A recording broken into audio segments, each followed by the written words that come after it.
Batsise Jalalanam kabu Natsimi naga Nachinkam chelubu Abu kiyya bargaamichi sun deengadda akkas jetti jeeyyaanne. Ebar dhugaaqeeti anis akkas qalbii na cabsite jeeyyaanne. Har'a waan kilaasii dhufaniif jecha deebnee haa gaafannu.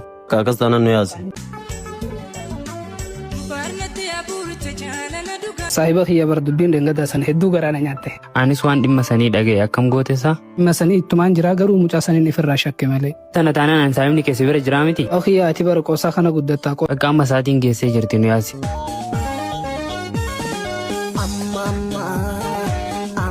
Geelee ama sharaf akkas godhuun qabu ture bar. Dhugaa dubbachuudhaaf mucaa akkas godhuun qabdu ture bar. Dhugatti balleessitee jirta. Ay balleessitee naan jettan isi waan balleessanii irraanfatanii. Hundaafuu giseen deemu booda siniif galuun oola. Hay maal jechuu barbaaddeeti garam deemu deemta? Imaal osoo nuni marisin eessa deemu deemtaan. Ay rakkoon qabu dhimma biraatiif hin deemu deema amma nu yaasa.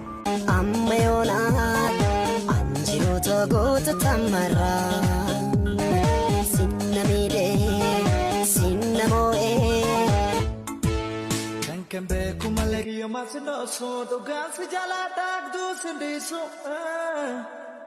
Aboo dhufanii jiran eegartee mi jirri? Dabboon dhufanii jiranii gartee? Eenyu faa baantasa? Hay isaanii.